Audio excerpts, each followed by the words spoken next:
आज हम आपके साथ एक और अनोखी और भावुक कहानी पर नज़र डालने जा रहे हैं। और आज हम बात करने वाले हैं दरभंगा के कबीरपुर गांव की एक विधवा महिला सुनैना और एक नौजवान लड़के पंकज के बारे में। इस कहानी की शुरुआत होती है बिहार के दरभंगा जिले के एक छोटे से गांव कबीरपुर से। यहाँ पर एक सुनैना नाम की बेहद खूबसूरत और नौजवान विधवा महिला दो बेटियों के साथ रहती थी। इसके पति का निधन करीब 4 पौने 4 साल पहले हो चुका था। पति के चल जाने के बाद जितने भी नाते रिश्ते थे सभी ने इससे मुंह मोड़ लिया था। कोई भी इसकी मदद करने के लिए आगे नहीं आता था। लेकिन इसकी एक सहेली थी जो जीविका में काम करती थी। उसी सहेली ने इसको जीविका से कुछ पैसे दिलवाए, जिसके बाद सुनैना ने गांव की सड़क पर एक छोटी सी चाय की दुकान खोल ली। अब वह रोज सुबह दुकान पर जाती और शाम को 8 बजे दुकान बंद करके घर आ जाती। इसी तरह से वह अपनी दोनों बेटियों को स्कूल भेजती और अपनी गुजारा बसर करती थी। लेकिन दोस्तों, सुनैना अभी भी जवान थी। उसके अरमान अधूरे थे। उसकी खूबसूरती ऐसी थी कि जो कोई भी उसे एक बार देखता वह देखता ही रह जाता था। और ठीक इसी दौरान इस कहानी में एक और खासियत आ जाती है। पंकज एक नौजवान कुंवारा लड़का था जो ऑटो रिक्शा चलाता था। वह सुनैना के गांव ठीक बगल में रहता था। उसके माता पिता भी नहीं थे। वह अपनी बूढ़ी दादी के साथ रहता था। उसकी शादी नहीं हुई थी। एक दिन शाम के करीब 8 बजे जब सुनैना अपना दुकान बंद कर रही थी, तभी पंकज वहां आता है और चाय पीने की जिद करने लगता है। सुनैना पहले तो मना करती है, लेकिन पंकज के जिद पर वह एक गिलास चाय बना देती है। चाय पीने के बाद पंकज 100 का नोट निकालता है और कहता है कि भाभी, अपने बेटिए के लिए कुछ मिठाई ले लेना। इस छोटी सी बात ने सुनैना के मन में पंकज के लिए एक अच्छी छवि बना दी। अब धीरे धीरे पंकज रोज सुनैना की चाय की दुकान पर आने लगा। जिस दिन नहीं आता, सुनैना का मन उदास हो जाता था। दोनों के बीच एक लगाव पैदा हो गया था। सुनैना की दोनों बेटियां भी पंकज को चाचा कहने लगे थे। फिर एक दिन सुबह के समय सुनैना सड़क पर जा रही थी कि एक बाइक वाले ने उसे पीछे से ठोकर मार दी। वह सड़क पर गिर पड़ी। उसी समय पंकज का नज़र उस पर पड़ा। उसने तुरंत अपना ऑटो रिक्शा रोका और सुनैना को हॉस्पिटल पहुंचाकर करीब 2 दिनों तक इलाज चला और सुनैना ठीक हो गई। इस घटना के बाद सुनैना और उसकी बेटियों का पंकज प्रति लगाव बहुत बढ़ गया था। अब पंकज का घर आना जाना और भी बढ़ गया।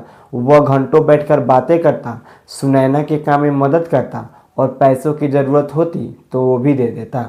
धीरे धीरे दोनों एक दूसरे के इतने करीब आ गए कि बिना मिले चैन नहीं आता था। एक दिन पंकज ने खुलकर सुनैना से कहा, भाभी, मैं आपके बिना नहीं रह सकता। आप मुझे अपना दर्शन करा दो। सुनैना घबरा गई। उसने कहा, मैं तो विधवा हूँ, मेरी 2 बेटियां हैं, अगर उन्हें पता चला तो क्या होगा। पंकज ने जवाब दिया, अगर वे देख भी लेंगी तो हम शादी कर लेंगे, मैं उनका पापा बन जाऊंगा। कई दिनों की बहस के बाद सुनैना राजी हो गई। उसने पंकज से कहा, ठीक है, आज रात जब मेरी बेटी सो जाए तब तुम मेरे घर आ जाना। रात हुई, बेटियां सो गई। सुनैना अपने कमरे में पंकज का इंतजार कर रही थी। पंकज भारी भरकम तैयारी के साथ आया, साथ में ढेर सारी मिठाइयाँ भी ले आया। दोनों की पहली मुलाकात थी, लेकिन दोस्तों, जैसे ही पंकज सुनैना की ओर बढ़ा, सुनैना घबरा गई। उसने कहा, नहीं पंकज, मैं यह सब नहीं कर सकती, मुझे डर लग रहा है। पंकज ने उसे समझाया, देखो भाभी, तुम विधवा हो और इतने सालों से किसी के संपर्क में नहीं आई हो तो तुम्हारा शरीर थोड़ा सिकुड़ गया है। मैं बहुत सावधानी से सब कुछ करूँगा, तुम बस निश्चित हो जाओ। सुनैना उसकी बात मान गई। पंकज ने उससे बहला फुसलाकर अपनी इच्छा पूरी की, लेकिन जब भी वह ज़्यादा करने की कोशिश करता, सुनैना रोने लगती और कहती, मुझे नहीं करना है यह काम। फिर भी पंकज ने पूरी तरह उसे मनाकर अपना काम निकाला।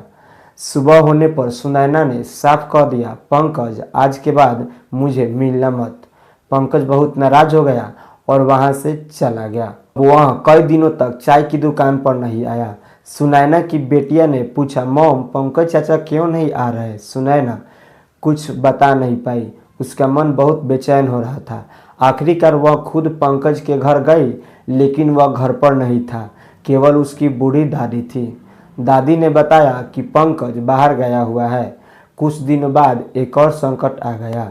सुनैना की दोनों बेटियां स्कूल जा रही थी, तभी एक स्कॉर्पियो ने उसे ठोकर मार दी।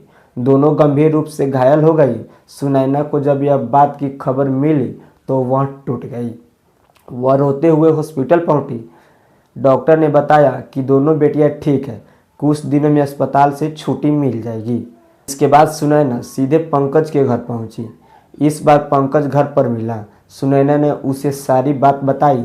मेरी बेटियां एक्सीडेंट में घायल हो गई है, प्लीज़ मेरे साथ हॉस्पिटल चलो। पंकज तुरंत अपना ऑटो रिक्शा निकालकर हॉस्पिटल पहुंचा। अस्पताल में जब बेटियों ने पंकज को देखा तो बहुत खुश हुई।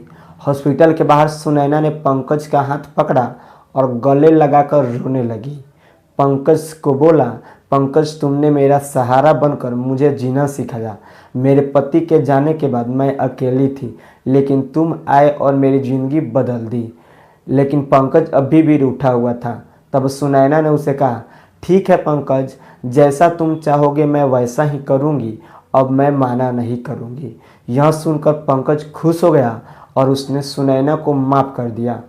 कुछ दिनों बाद जब सुनैना की दोनों बेटियां ठीक होकर घर आई तो उन्होंने पंकज से कहा, पंकज चाचा अब हम आपको चाचा नहीं कहेंगे, अब हम आपको पापा कहेंगे। यह सुनकर पंकज और सुनैना दोनों की आंखों में आंसू आ गए। अगले ही दिन दोनों मंदिर गए और फूलों की माला पहनकर शादी कर ली। घर आकर सुनैना की बेटियां ने उनकी पहली रात का कमरा सजाया। रात हुई, पंकज और सुनैना कमरे में गए। इस बार सुनैना ने मना नहीं किया। पंकज ने उसकी सारी ख्वाहिशें पूरी की और पूरी रात दोनों ने अपने अरमान पूरे किए। आज सुनैना और पंकज खुश है। बेटियां पंकज को पापा कहती है। सुनैना ने पंकज के साथ नई जिंदगी शुरू की है। दोस्तों, इस कहानी का मकसद किसी को दुखी करना नहीं, बल्कि आपको यह दिखाना है कि विधवा महिलाओं की ज़िंदगी कितनी मुश्किल होती है। समाज उन्हें दोषी ठहराता है, लेकिन उनके अरमान, उनकी भावनाएं और उनकी ज़रूरतें भी होती है। इस पूरी घटना पर आपका क्या विचार है, हमें कमेंट में ज़रूर बताइए। साथ ही आप इस वीडियो को किस शहर से देख रहे हैं ये भी ज़रूर लिखें। अगर आपको हमारी मेहनत पसंद आई हो तो कृपया इस वीडियो को लाइक करें और अपने दोस्तों के पास इस वीडियो को शेयर करें, ताकि ये जानकारी ज़्यादा से ज़्यादा लोगों तक पहुंच सके। अगर आपने अब तक हमारे चैनल को सब्सक्राइब ही नहीं किया है तो कृपया सब्सक्राइब कर लें और वीडियो कैसा लगा कमेंट बॉक्स में ज़रूर बताएं।